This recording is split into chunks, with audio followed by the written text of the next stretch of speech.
10, 9, 8, 7, 6, 5, Your go 4, for APU shutdown on time. 2, 1, liftoff. Go at throttle up. This is Escape Pod, part of the Outbreak Podcasting Network. Visit our website at outbreakpodcast.com. And now here's your hosts, Tony Brown and David Anthony. He will join in progress. He had a later lunch than you guys did because they were doing this stuff. This means you're gonna have to talk. I know. Which is exciting. You know, we can catch on. It's exciting. I'm in the band. I remember when I had this idea. Okay. Yeah. I know. We'll get started and open up to your questions. You have Johnson McGinley, Janet Varney, Deborah Jr., and Nate Mooney, the cast of *Stanagainstevil*.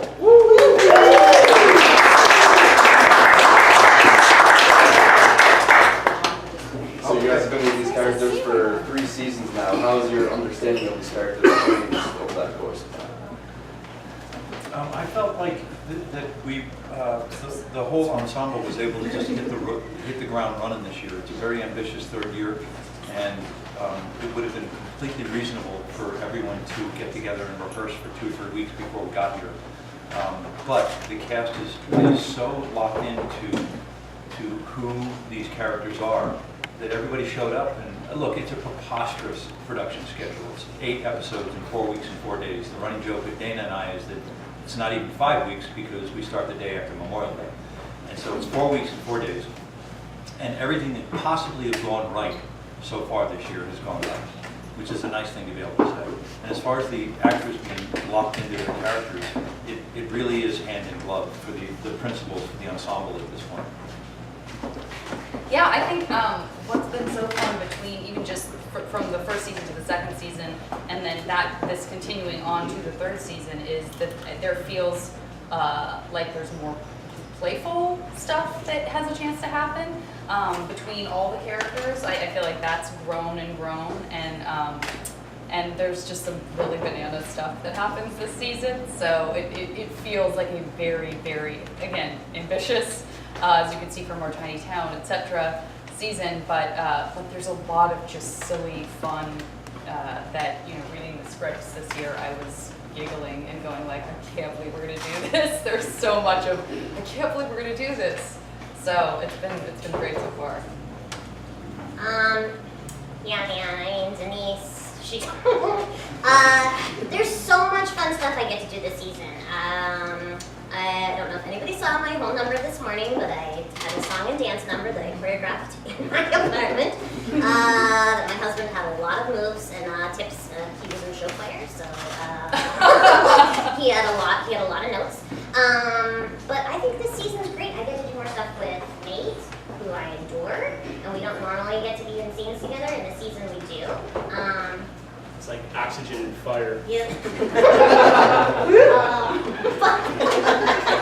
And you have a love arc. And I have a love arc. Get Denise shipped up. It's happening. She's in a relationship. We love it. And Evie's cool with that. She's fine with that. She's cool with that.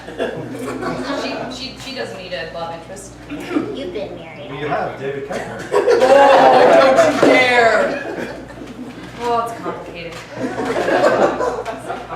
Yeah, I think this is probably my favorite season so far. Yep. Yep. Yeah, I concur. Yeah, I think as Leon, I'm more and more leaning into the cipher that Leon is for about 3 decades of television that Dana has watched. I think he hasn't seen anything from about 1988 on, but for the 50s, 60s, and 70s, Leon is an empty vessel for Dana's his grab bag of all the classic television and one-liners that he's heard throughout his childhood and teen years, and it's fun to be just open to those and always waiting to see if Dana's going to phone my way. So a lot's changed now that obviously the last episode Stan kind of accepted that Claire's really gone. So what does that kind of new version of Stan look like in season 3? Is it a little bit different for him? I mean, obviously he's kind of come to terms with that a little bit.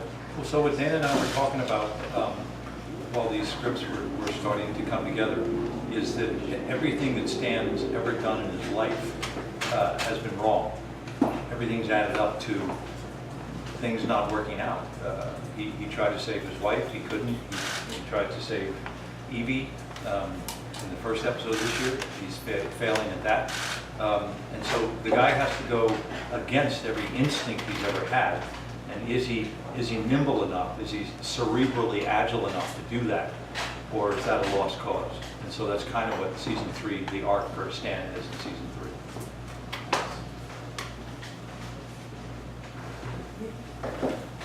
And with Denise too, like you and Stan obviously have this great chemistry, and I think we've seen more and more each season that there's like this really great back and forth between your characters. Do you improv that at all, or is that all on the page? Or do you kind of play with that? Like I think it's a combination of everything. Okay. I think the writing's so good, getting at least one out that's on the page, and then John's so open. I have too many crazy ideas. And he's really open to me being as truly insane as I am. And so is Dana. I'll be like, hey Dana, in this one, can I just do like something like, and he's like, do it. It may or may not make the show. But yeah, it's such a playful script to start with. It can go endless, possibilities. Yeah. Oh, I was going to say, I constantly feel surprised by these three, scene after scene, take after take. I just always feel surprised, and I can't say that about every show I've worked on. And that just keeps the air in the sails all the time, because I never know what, even just from what's on the page, I can't necessarily anticipate how it's going to be interpreted by my co-stars, and so it's so delightful because I'm frequently like trying to just not ruin their take because I'm so delighted with whatever they're bringing to the table, and that's part of that playfulness, I think. It's one thing that Dana has done really successfully on the set, he's put as much slack in the leash as the ensemble wants to run with the understanding, and we chop it together in post. The show is 21 minutes and 35 seconds, and so there's going to be a lot of Sophie's Choice chops that have to happen with improvs that happen, because we have to serve the story first in 21 minutes and 35 seconds, and there's usually an A, a B, and sometimes a B plus C story. And so there's 3 stories going in 21 minutes and 35 seconds, and that's the hard part about television. So that Deborah, who is kind of the female Jonathan Winters of her generation, some of her nuggets don't get to realize fruition, but we recycle them, we revisit them, because we make notes to go, like remember to tell Deborah to mind that again, season 3, because it didn't make episode 7 in season 2. Because there's an A, B, and C story that the narrative has to be served, and then all that cavalcade of eccentricities that the ensemble's more than capable of generating will be mined, but maybe not right then and right there. And at first, that's unbelievably frustrating. You feel like you're pissing away gold, but it comes back around. Well, the good news is it's not frustrating for us, because if we improvised it, we've forgotten that we did it about 5 minutes after it comes out of our mouth. So it just goes into the ether, and then if it shows up when you guys, when it gets cut together, we're like, did I say that? You did, and it was gold. And I also think it just generates an amazing energy on set. You walk away feeling like, yeah, I fucking killed it. And I don't remember what I said, but I feel good inside, so my soul's happy. It's such a collaboration. That goes for our crew as well. It's such a supportive crew. With this crazy schedule, the amount of stuff that we have to get done, I have all of these like tears go down my face moments where I see, like, wardrobe will be like, oh, let me get that. Like, there's so much, oh, can I, like, I've got your back, that happens between the different departments, which also isn't always true on shows. Sometimes you have this weird, like, rivalry. I get it, but there's sometimes, there's a sense of like, oh, I'm not going to support these guys because they're going to keep me waiting when I need it, da-da-da. It's just not like that at all. Everybody has each other's back. sometimes when a show runs, and this is only 3 years, not only, this is 3 years for us, sometimes they run long. Sure. There's a toxic ambivalence that comes in. And as Ed will tell you, that can be brutal. Yeah. The somebody else will get it. Yeah, oh, yeah. And no Yeah. one will tell us that. Yeah, no, that's definitely not true here. It's a real summer camp situation. We're all on the same dodgeball team. Yeah, for sure. Well, yeah, I talked to them earlier about how we wouldn't be able to do this show if it wasn't for, A, the professionalism of you guys, but also how much fun we have. That's Ed Papier, he's the producer of the show, he makes the show happen. Thank you, but that's not true, it's all there. The truth is though, that we, as I told you guys earlier, we have a lot of fun, and a lot of that comes from these four. One of the things I love about working with John and with Janet and with Nate and Deborah is that they come to a set ready to crush it. We rarely do more than 3 or 4 takes, because we don't have to, because we're laughing our asses off on the first take. And so whenever they start improvising, it's because we have a little bit of extra time and they're having fun, and everybody's having fun at that point. And yesterday was a perfect example. We must have busted 5 or 6 takes just with the crew laughing. They couldn't hold it in. And that's what's fun. Anyway, I'm sorry, go back to you guys. Well, we'll take it. Nice stuff, go for it. Yum. Does anyone have any more questions? Yeah, one of my favorite scenes in season 2 was the moment that Evie and Stan shared towards the end of the season 2 finale. I wonder if you guys talk a little bit about shooting that scene and what it could mean for their relationship as it goes forward into season 3. Well, Dana's made it really clear, I don't think I've given anything away, there's not going to be a Sam and Diane thing with, it's not appropriate, and it's not true for Stan, that's not where his focus is. He's still married, Stan's still married. Absolutely. But Janet and I we approached that long walk and talk. It's about a 1-minute walk and talk, and then they settle. And there's that great. It's such an ambitiously emotional way to end the season last year, and for that to be almost the first shot of the final episode of season 2 was so exciting. We just were licking our chops. And the way Ed scheduled it, we didn't have to shoot it until the last night of the last day, which is appropriate, but you can't always get it that way. And Janet and I just approached that much more like a film, because it was a long oneer with a Steadicam, and then it settled in front of that house, and it was late at night, and it was not a rush job. Every once in a while it rained, and we shot in the rain because it was perfect.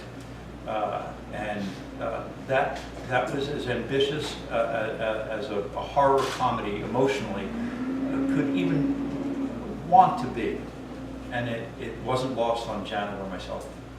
And so we ripped into it with as much kind of joy and actor stuff as we could. Are there any traits or characteristics of your character that you guys relate to personally? Oh, good question. I feel like I'm probably the most, like my Can all our character. heads turn towards you? Truly.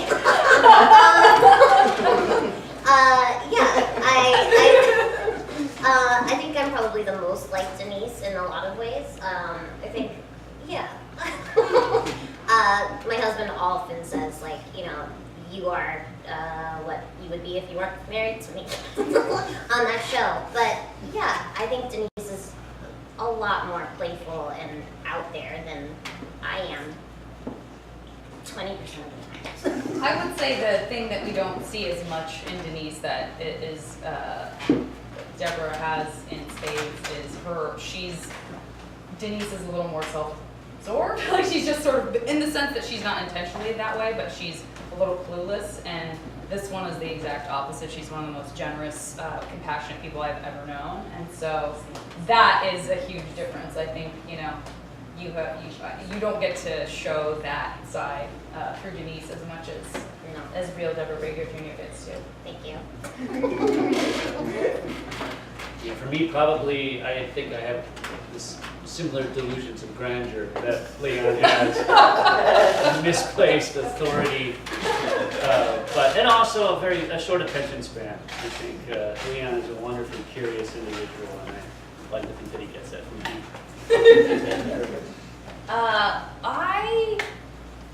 I don't know. I mean, I think the part of me that tries to protect myself most is probably where Evie's kind of more grit, like the true grit that Evie has. I think I wish I had more of, but I sort of recognize the desire to protect myself that way, if that makes any kind of sense. Other than that, I don't it's know. not that cool. No, you are so cool. No, Anna's like the coolest ever. Like, you go over to her house and she has, oh god. She does like cool stuff and like murals and. Well, yeah, doesn't have any of that. No, I know. That's We were why. very surprised when we saw the interior of Evie's house and she had like a lot of geese and bonnets. Did she move into her mom's house? What? She didn't change anything. She can't be bothered, I guess. So maybe someone else decorated it for her. No, I think Janet Varney is way cooler than Evie. Well, this is getting embarrassing. You are. For Stan, it's an amalgamation of Dana's father and my father, and I don't have, we have very little in common, to tell you the truth. And so it's kind of fun to play someone who you have very little in common with. As a special needs father and an advocate for the Down syndrome community, and kind of mostly a stay-at-home dad unless I'm working, Stan and I have very little in common. But Dana draws it out so well, and he's so well rendered that actors we die to play something like that. Do you guys have a favorite creature on the show? Will you say that again? Favorite creature. Are we allowed, what are we talking We're about? talking- How deep are we digging this season? All deep. We We saw can talk some. about this We saw some season. on the table. Oh, yeah. Yeah, they've seen it. I mean, How can you not love the Nubbins? Yeah. those puppets. I mean, Autonomous, they do such amazing effects every year. I'm completely blown away. I would go with the baby demon last You year. still love that baby? Oh, that was so weird. Mine's Murgatroyd. Yeah, you love Murgatroyd. I like the werepony too. I do still love the werepony. Yeah. Ooh, that's a tough one. That was creepy. I like the Mothra this year too. I was Seeing Kex and those. Oh, it was so good. You can see it on the The catwalk. caterpillar body. The Easy, caterpillar. 2019, spring. Yeah, I will say the caterpillar body, when we see Dave Koechner in his more cocoon state as he's transforming before this entirely different Mothra style costume, it's really wonderful. I You warned sort them- of do I feel warned like them you about walked that into earlier. Alice in Wonderland. I warned them about I that. also thought Yeah, that it's the amazing. shot of Mick through the frosted windows of our front door in season 1. Who's that? Oh, the Baphomet? Yeah, That's the that's still of him Yeah. through the window. Oh, so scary. Really Yeah. scary. Yeah, Nick hits nothing but home runs with his performances, with so many challenges to work with, like contact lenses where you can't see and stuff. And humidity and heat. Yeah. Or can't go to We're the saying bathroom or you we complain in our regular Oh, no, outfits, it's the and we look at Mick and he's like, hasn't peed all day. Can't see, no part of his So sorry, actual Nick, skin I'm is so sorry. exposed. Yeah. Calling around 35 pounds. Calling around Yeah. 35 pounds of Latex special and effects. rubber. Yeah. Yeah, he's not, he might not be from this planet in a good way. No, we're lucky to know. Yeah. So now this is your third season in Atlanta, and I love how you still have the house too, Stan's house. It's such a character in the story.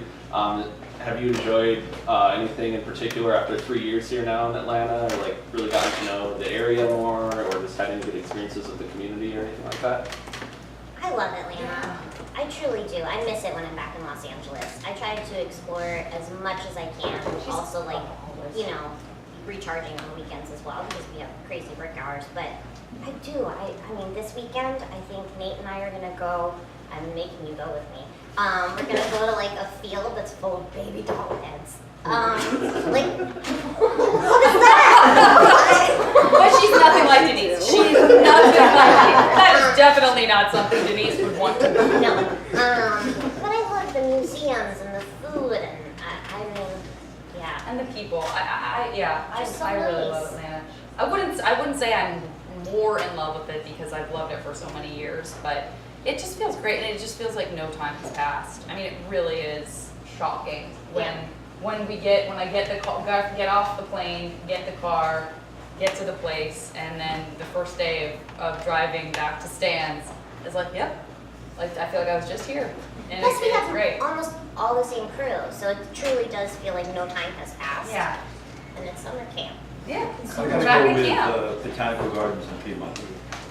Yeah. It just, have you guys all gone through? I'm a it? member. Same Yeah, here. but You're Oh, Dan Gould, ladies and gentlemen.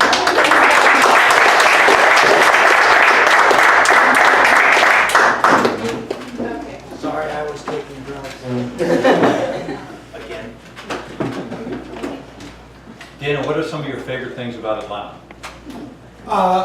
There are many. Of all the Midwestern states,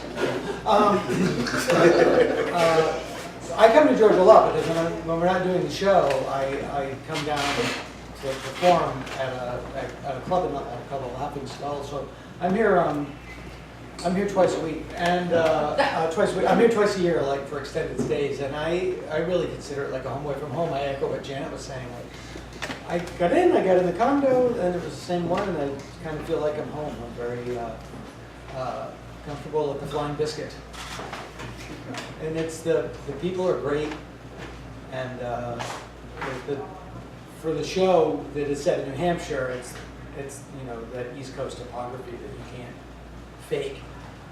But I just think the people are fantastic. This is my example of how much I love the people of Atlanta. I was driving home one day, and I accidentally ended up at the intersection where the Fox is at the moment that Hamilton got out. So I just sat there. I think I sat at the same intersection for 20 minutes because the police just stopped traffic in every direction to let people come out. And in LA, I would have been like, why did I do this? How is this happening? And in Atlanta, I was just like, look at all these wonderful people. Like, I was looking at loving everybody. So what they wore, okay, they went more casual. Oh, very dressed, a beautiful hat. Like, I just sat there, the time went by so fast. I was like, oh, okay. Well, that was a great slice of life. Like, it's great. You didn't throw away your shot. I did. With the intense shooting schedule, what is each of your escape during shooting to kind of recharge and face it again the next day? I just work out. Yeah, I was going to say, I think that's what you want. I just lift. We eat ice cream. We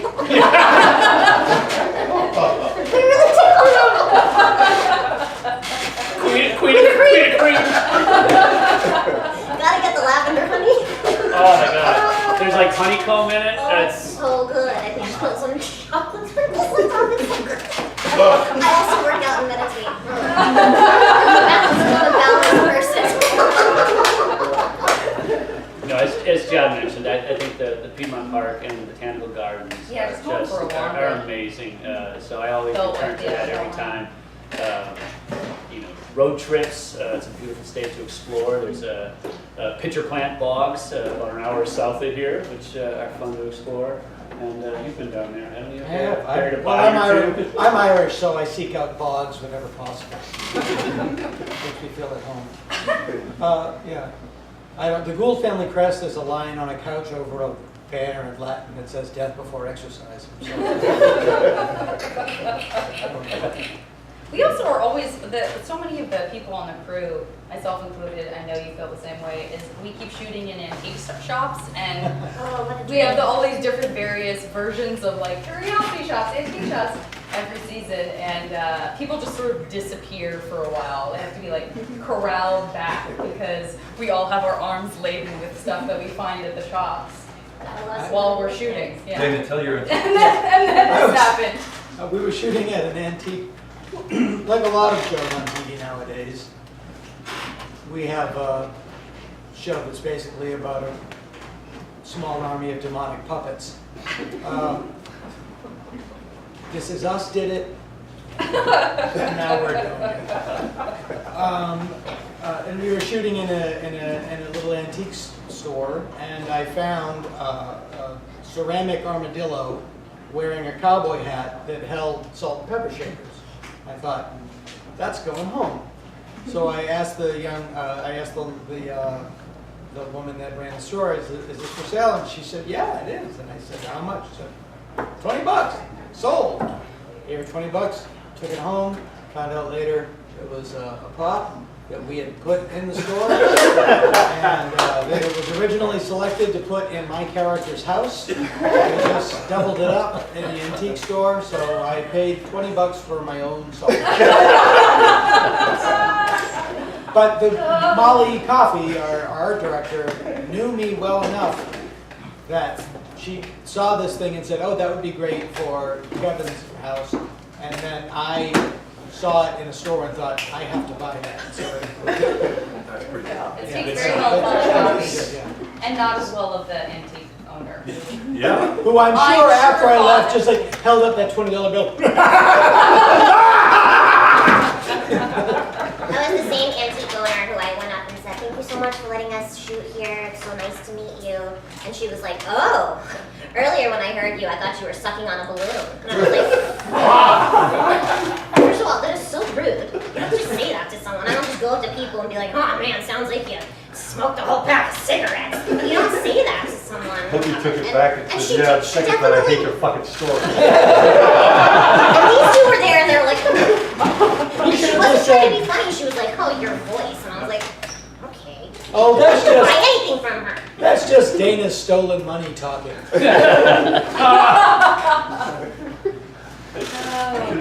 She just said to her, listen, lady, I'll handle the comedy. You sell this shit, I'll handle the comedy. The shopkeeper swept the leg, as they say. But really, we love everyone here. Well, that was a different city. So we heard there's an X-Files parody this year. Can you guys tell us a little bit about that? Yeah. Excited? So fun. Yeah. Next question. Yes, I have a really funny, talented friend of mine named Valerie Tossi, who's an actress, who looks exactly like Gillian Anderson. And she is the biggest X-Files fan I know. And the second biggest X-Files fan I know is Jessica Conrad, who's one of the staff writers. And Jessica and I were having lunch and we were talking about the new season of the X-Files, and I was telling her about Valerie. And I said, gosh, she looks so much like Gillian Anderson. We should have, we should have her on an episode. And I was like, actually, we could. If we didn't call her that, we could. And we sat down and we just kind of, and then this happened, and we kind of wrote the story right there at lunch, and Jessica wrote it. And I also, it has a couple of nods. There's an X-Files nod. There's a Kolchak the Night Stalker nod. It's a homage episode. But what I was really delighted with was we set out to do this, and how it became a Stand Against Evil episode. How the story, Jessica is so talented, and how the story became a really perfectly encapsulated Stand Against Evil episode. It was really, it's a really good one. It's really good. Who plays Mulder? A really talented actor named Chris Doherty. Local? Yeah, And great, yeah. whose mother, funny enough, owned an antique store and suddenly quit after she hit into a windfall of money. She found $20. Okay.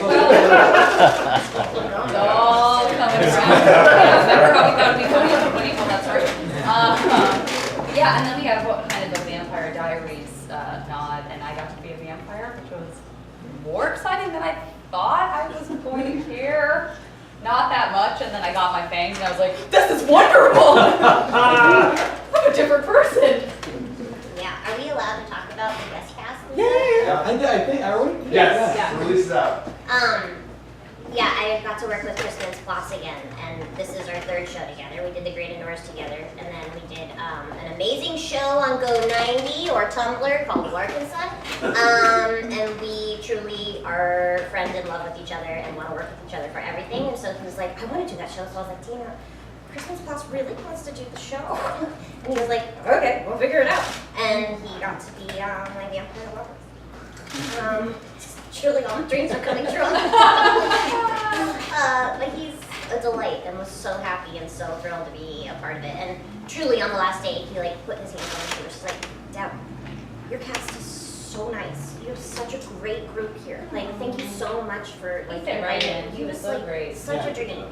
Yeah. And then we have Kex and Pepitone here this week, and then Scott Adsett's coming in tomorrow. He's one of my best friends, and Maria Bamford is coming. Maria Bamford's coming in. It's a crazy guest cast this year. It's phenomenal. And what was great is that they're all just our friends. Like, you know, it was the casting director in LA had it pretty easy because it was just like, okay, Christmas Plass is going to do this. David Koechner will do this. Maria Bamford wants to do this. So it made his life a little unexciting, but we're very lucky that we have such a talented group of people that are willing to come down and sort of goof around. And you get to, you know, get fitted for fangs or wear a giant moth outfit. You know, when it's 90, perfect day for it. You want to be in a gorilla suit. Who would? But I like, I think the second season of the show is better than the first season, and I think the third season is better than the second season. And the show gets to do two things. It has its overarching sort of mythology, and that every year Stan and Evie go on a sort of a quest that has an overarching sort of thematic flow through the season, and then inside that you can put these other shows that you thread it through, but you get to parody Vampire Diaries, or you get to parody Godzilla and the X-Files, and you know, and I know the fan base of the show, and these are things that people just get. Like I posted an Instagram photo that was just the back of Stan, Evie, Mulder, Scully, and Kolchak, and people went nuts. And it's just the backs of their heads, but people like to, you know. It's nice when your favorite shows are also the favorite shows of your favorite show. Yeah, let's unpack that for 20 minutes. So at the end of season 2, Stan and Evie came back after their time traveling adventure, and it was like Eccles had like seemingly taken over the world. There was like this apocalypse going on, hell on earth, and you'd kind of done like the Twin Peaks kind of vibe with Eccles' cabin. Were you kind of going to like a post-apocalyptic vibe going into season 3 a little bit? I couldn't figure out how to solve that, so I just pretended it never happened. Okay, we just pick it up like it never happened. No, yeah, no, we pick up season 3 exactly at the instant season 2 ended, and the title of the first episode is "Hell Is What You Make It," and it took a while, but we you know, I don't know what season 3 is when I finish season 2. I don't know what season 4 is when I finish season 3. And but out of painting myself into a corner, I am forced to come up with something clever to get out of it. And that's a great challenge, and it leads to different opportunities. Like, oh, well now because I did this, that means that I can do this, and then I can do that, and that leads to that. You know, at the end of season 2, Stan's goal was to go back in time and save his wife, and he did everything he was supposed to do, and it still didn't work. And so we pick up season 3 with Stan realizing that, and that nothing he does works. That, you know, when he follows his impulses, it doesn't work, and he is sort of at a crisis of confidence. And he spends the season following through on a plan to sort of rebuild his own identity, which led us to a really great place. Eddie Pepitone in the gorilla suit.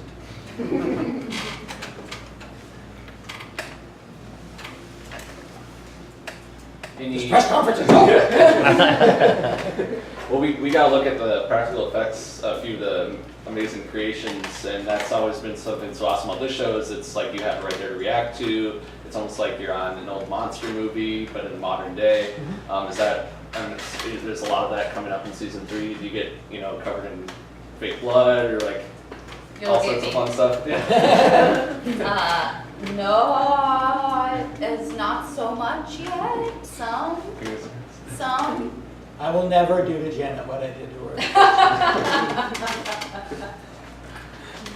But no, just, I mean, yeah, listen, Johnny and I geeked out over these melted people when we were shooting it. We were just sort of getting in the way because we were both so impressed at what an amazing job Thomas did, and the way that it looks in the place we shot and the smoke on lighting. it with some kind of kind of gooey something. Glistening. And all of a sudden, it's right on. Yeah, It's was gross. great. And No we acting, you have to act. It's fucking gross.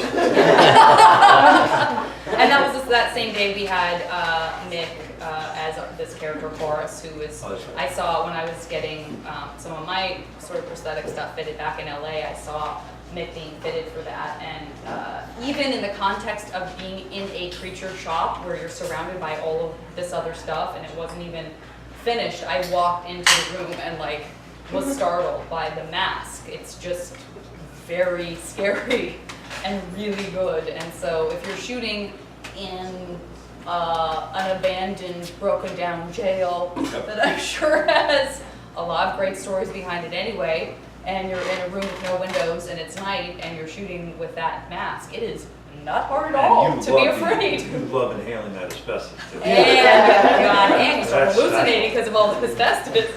Or the mold. Yeah. Or the black hole. Yeah, no, I mean, The mold fights the asbestos. yeah, it's like Godzilla. Yeah. But yeah, I mean, those things are, and this, yeah, just seeing Koechner in his cocoon and stuff. Whenever we're on a set and it's made so visceral for us, it just is. I feel like a kid. I mean, I really am like I'm in the world of pretend. And it's so much better if it's not you. Oh yeah, listen, if somebody else is in that milky cocoon, even better. Yeah, that was true. When the day that we shot with those bodies, we had time to enjoy those because we were like, nothing happens to us in this part. Yeah.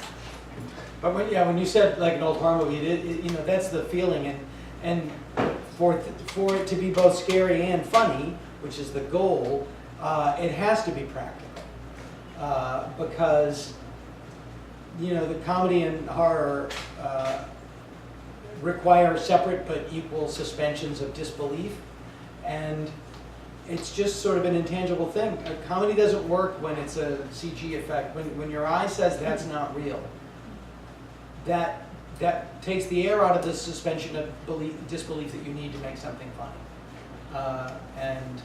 I really believe that, and I can only say because I've seen it work, and I've seen, An American Werewolf in London is really scary and really funny, and then they did An American Werewolf in Paris with CG werewolves, and it didn't work. It's because you can tell it's real, you can tell it's fake, and if it's not fake, then I don't live in the same reality where I would have to laugh. So there's some kind of inside baseball stuff that goes on too. I think it'll be something to do the shows. I get to go to the Monster Shop in February and sit with the autonomous guys and go, what do you want to make? What's scary? And it's for the, it's fun. Fun blowing stuff up. Now that you've had this cast for 2 seasons, does that kind of help you tailor the narrative for season 3, kind of just based on what you've seen out of these guys? Oh yeah, totally. In season 2 even, you really know who the characters are and you know their rhythms and where they want to go. It makes it so much easier, and they sort of, it really does write itself. Like the minute I solved, the minute I knew how I was going to get out of the corner that I painted myself into at the end of the second episode, I knew exactly what John was going to do for the season. Because then it just sort of like, oh, then he would do that, and then he would do that, and then because I knew what he wouldn't do and what he would do. And then I knew how Evie would react to it and what she would want, and that falls into place. And yeah, it's really,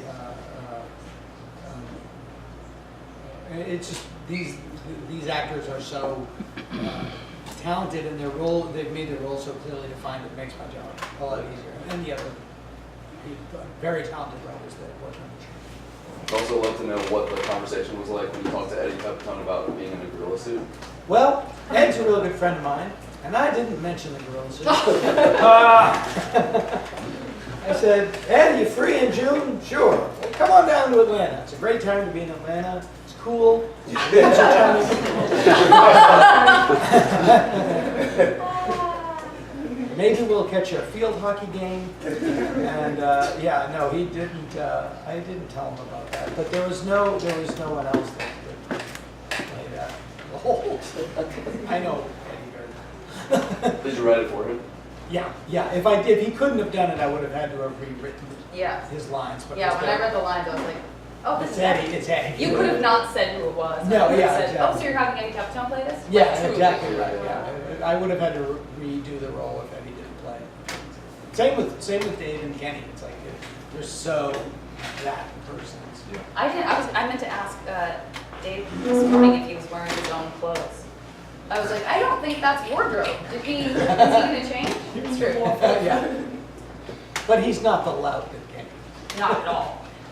But he does. I think it might have been his own clothes. Actually, I know they're not. You guys will look yeah, at him. Yeah.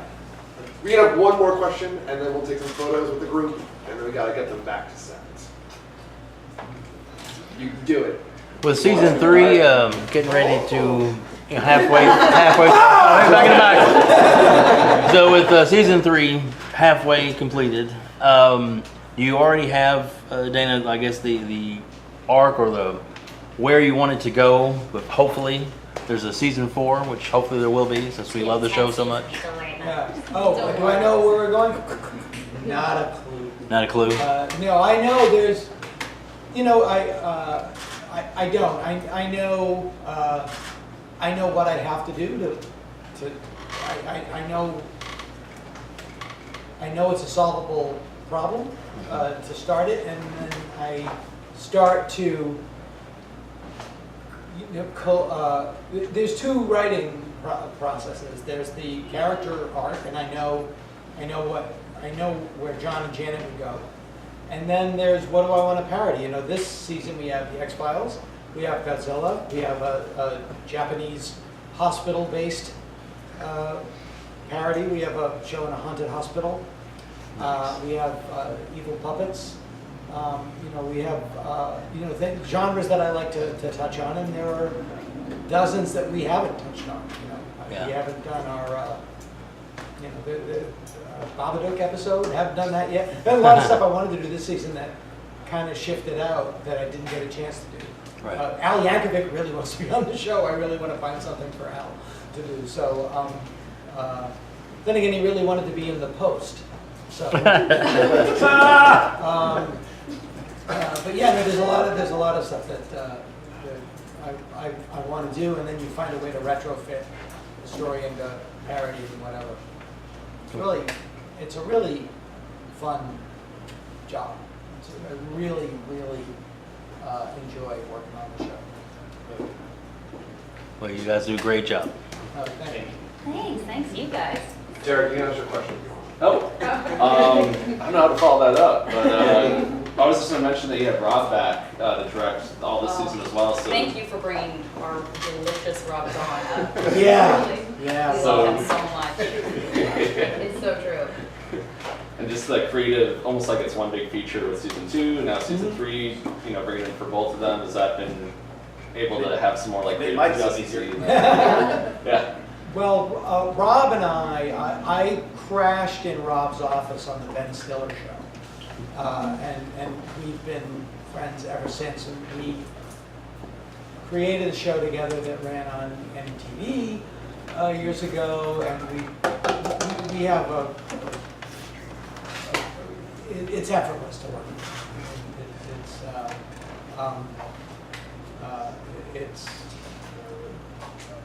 It couldn't be easier for me, and he couldn't be a better fit for the show.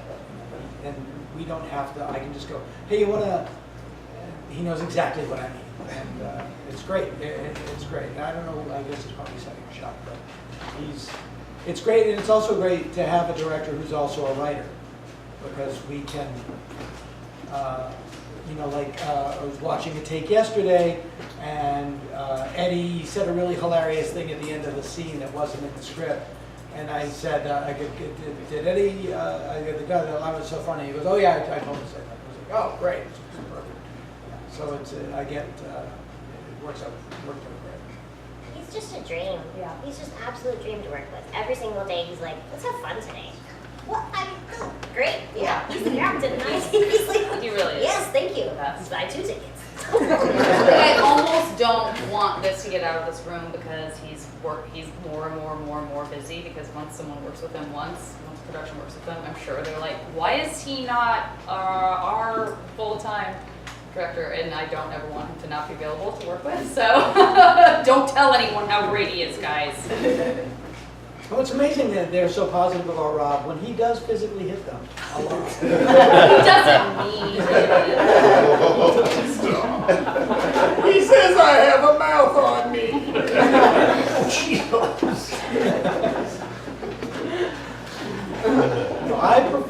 I performed. We're very close. I performed his wedding. We're very close. His wife said to me, I know that if he freaked out and panicked and ran, he would only go to your house. So I want to make sure that you're there to give him nowhere to go. What's weird is Dana was also on the honeymoon. I was also on the honeymoon, and Jill didn't come. It was All I could think was only a stand-up comedian would say he performed his wedding. I didn't want to say I married. I didn't want to say I married him because that could be misinterpreted. Appreciate it. You appreciate it. I don't know. It was a tight 5. I did that at Kathy Griffin's wedding. Oh, good. So Koechner's on his way up, actually. So if you guys don't mind hanging out, we'll have him join the crew. Well, since we have 5 minutes, I'll tell you. Kathy Griffin told me, would you, Looking for everybody.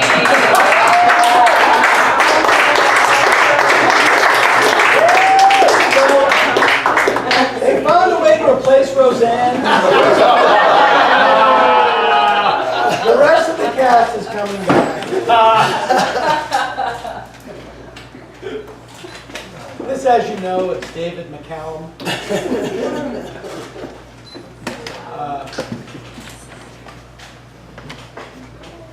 I'm not gonna, no reason to finish that story now. Dave's here.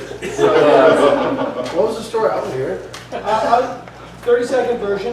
Kathy Griffin, when she got married, said, would you speak at my wedding? I said, of course I'll speak at your wedding. And then that day I was thinking of stuff to say, a little 5-minute toast. And I got to the ceremony, and her father said, great. So the best man and the best woman, the minister's going to come down. Then her husband's brother and Brooke Shields, who was the best, or first maid of honor, they'll come down, and then we'll bring you up and you'll do about 5. And I said, what? And he said, yeah. And I laughed thinking he was joking, but no, that was exactly what it was. And then I had to go up, and with the minister and the best man and the maid of honor behind me, do about 5 minutes, kill. and then Kathy got married. I have also performed at weddings. And the only joke I remember is, marriage is a sacred time when a man and a woman join together to live the woman's life. What a crowd pleaser. Well, also true. So. Certainly it comes. Certainly in most. Any questions for Mr. Koechner? Oh, what's it like being turned into a caterpillar? Yeah, well, I gotta tell you, I mean, here's the thing. You can dream as much as you want all your life about what it might be like to be an actor. And then you have a couple of days or a week where you get to come and you get to be covered in cobwebs or silk. And then the next day you're a caterpillar. And then the day after that you're a moth. Come on. There's the great days in show business are when you get to die or turn into, go from a cocoon to a larva to a moth. Those are the great days. So to me, this is one of the greatest days in show business, to me personally. The other great days once I got to run around Burbank in a diaper. So, but this rivals anything that's ever happened. The interesting thing is that caterpillars Caterpillars excrete their silk, and Dave is a method actor. It was a tough day on the set for the other actors. No, but honestly, come on. What do you want out of life? I could never have conceived that A, I would have been as naked as I've been so many times in my career, died so many times, been attacked by snakes, been a zombie, been a werewolf, attacked by a werepony, and now turned into a moth. So I can't ask show business for more. It just keeps giving me more and more surprises. But we've worked together a lot. Yes. I think it's safe to say that the most consistently degrading jobs done for me. I can't argue that. And they're not only the times that I'm acting in your television shows. No, it doesn't. Because I've done stand-up with you. Yeah, it's all a roller coaster through a swamp. I've been knowing Dana since. Did we meet in Montreal the first time, or was it on Dill Scouting? Dill Scouting. Okay. Dana and I did Dill Scouting in what, 97? Yeah. Yes. We did a low-budget country western comedy. Yeah. Yes. Yes. I don't think I needed to add low budget. We did a mega budget movie that no one's ever heard of. Yeah, and then through fight, and that's the great thing. It's like Dave. It's all of the people that we know. Dave, this is a Godzilla parody, and I thought what would be great would be if we had the twins that sing and make Mothra come. That'd be a great thing to have. Barbara and Vera Duffy are identical twins. They're really good friends of ours. They're performers. And I was like, hey, you guys want to come to Atlanta? And they said, yeah. And so then they came and played the twins. But everybody brings their own level of talent to the show. Barbara Duffy had this idea. I gave them their dialogue, and they said, well, this is what we're going to do. We're going to write different dialogue than what you have, and we'll say it. And then we'll loop later what you wrote so it doesn't match. Oh, nice. And it'll look like a Godzilla movie. I was like, oh, and I could have never thought of that. Brilliant, yeah. And it makes it so much, so you just let people, and then, you've known Barbara and Vera for 10, 15 years. Eddie, she's like, oh, Eddie's there, great. They're just people from the neighborhood, I'm here to lower the bar. Yeah. So how does this affect the relationship between Kenny and Evie? Because we already knew there was some strain there, but I imagine this might complicate it a little more. Could there be more strain? Well, it's sad because I'm sure Evie would have liked for Kenny to experience personal growth, just not this kind. Why you truly do transform in 3 days. We must have been very young when we got married. Or Yeah. You must have been. Yeah, thank you. It's rare that a woman like Evie Barrett would have chosen to settle so early. Her mother must have demanded, you're 19, your ovaries aren't going to be there forever. Yeah, exactly. You might want to freeze them. Yeah, because there's really, any woman of any maturity would have gone, oh, that guy's not going anywhere. Yeah. Yeah. No, we have not been given any kind of a backstory to account for why Evie got together with Kenny. But I'd like to see that backstory. Yeah. But Evie does. And talk to it and tell it a thing or two. Well, I know about 27 of the real life cases. She does have a minor place in her heart for him. She doesn't want him to die. No, I think that I can identify with, the sort of relationship that you have with someone where afterwards you're like, oh no, oh you're not okay, you're not ever going to grow out of that, and then but you sort of still worry about them, and then they have a kid together, and she doesn't want Grace to lose her dad. Yes. Kenny is based on my friend's ex-husband, and it's really not his friend. Stuff he does sometimes. It's my dad's name, but that's not about my dad. I'm his friend's ex-husband. Yeah. And he's married to Rob Cohen. No, the only hard part is that I've also known Koechner for. He came and did my comedy festival. The first year, right? It was the first or second year, so that comedy festival is turning 18 this year. Wow. So he came band, The Naked Trucker. Right. He came and did that, and he's done a bunch of different stuff since. But that's the hardest part, is that I love Keck, so it's hard not to be charmed. So it's actually great casting, because that I kind of, what he brings to it makes Evie, I think makes me as me, and Evie as Evie kind of feel that tenderness. And it's also great because to watch John and Dave together, because John is basically Evie's father figure in the show. He has a very paternal, protective sense to Evie, but what I loved when he met, so his instinct would be to hate Kenny, but instead he's like, oh, he's great. when you're trying to get your parents to like, no, I hate that person. No, they're great. What's wrong with you? Okay, guys, we gotta pull you back to set. Do we want to take a group picture? Yeah. Thank you for listening to this episode of Escape Pod. If you enjoyed it, please like the episode and subscribe to our YouTube channel. And if you would like to be a part of future podcasts, then email us at outbreakpodcast@gmail.com. And be sure to visit our website, outbreakpodcast.com, for more episodes, show notes, photos, and other podcasts on the Outbreak Podcasting Network. That's outbreakpodcast.com.